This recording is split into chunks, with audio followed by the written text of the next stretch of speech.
নহয় এইটোৰ লগত কোনো charge frame is a different parameter আৰু বেলটো ডিফাৰেণ্ট কেটেগৰী। তো এতিয়া চাৰ্জৰ অৰ্ডাৰটো বাইদেউ 28 তাৰিখে দিয়া আছিল, যিহেতু বকৰিদত বন্ধটো ঘোষণা কৰিলে, সেইকাৰণে মষ্ট প্ৰবলি 29 তাৰিখত দিব। কাৰণ আজি বাইদেউক একো ইংগিত দিয়া নাই, হয়তো 3টা বজাত তেওঁ যেতিয়া কোৰ্টৰ অৰ্ডাৰটো দিব নানা, তেতিয়া আমি চাম যে তেওঁ এইটো কি দিন আকৌ পুনৰ ধাৰ্য কৰিছে। আৰু এতিয়াতো সাক্ষী প্ৰক্ৰিয়া ফুল্লি আৰম্ভ হ'ব।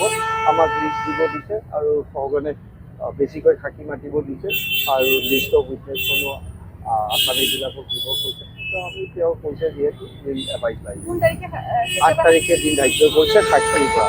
এতিয়া নন ষ্টপ সাক্ষী 8 তাৰিখৰ পৰা আৰম্ভ হ'ব। ডিষ্ট্ৰিক্ট কোৰ্ট শৰ্মিলা ভূঞাই মেডামে চাৰ্জ গোটেইখিনি শুনি আজি সন্তুষ্ট হৈ দুই পক্ষৰ আৰ্গুমেণ্টত তেওঁ আমাৰ আসামীবিলাকৰ এগেইনষ্টে ভেৰিয়াছ ছেকশ্যনছত চাৰ্জ ফ্ৰেম কৰিলে মানে অৰ্থাৎ অহা তাৰিখৰ পৰা 8 জুনৰ পৰা তেওঁ দিন ধাৰ্য কৰিছে সাক্ষীৰ কাৰণে।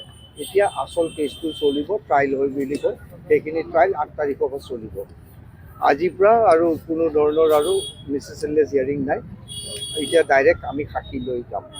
8 তাৰিখৰ পৰা দিন ধাৰ্য কৰা হৈছে, ডেইলি চলিব আৰু সেইমতে আমাক ডাইৰেকশ্যনো দিছে যে আমি যাতে সাক্ষীখিনি একেলগে লিষ্টখন দি দিওঁ, অনাৰেবল কোৰ্টে সাক্ষীখিনি সেইমতে মাতিব।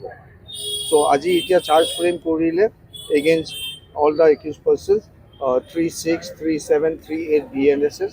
36টো হয় whenever an act is criminal only by reason of it being done with criminal knowledge or intention is done by several persons।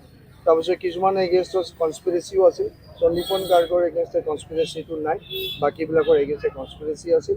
আৰু যাৰ যি ওপৰত চাৰ্জশ্বিটখন দিয়া হৈছিল সেইমতে কোৰ্টে সন্তুষ্ট হৈ আজি চবৰে এগেইনষ্টে চাৰ্জশ্বিটত দিয়া ধাৰা মতেই চাৰ্জ ফ্ৰেম কৰিছে। অৰ্থাৎ পুলিচে ইনভেষ্টিগেট কৰাখিনি ঠিকে পাইছে, সেইকাৰণে চাৰ্জটো ফ্ৰেম কৰিছে।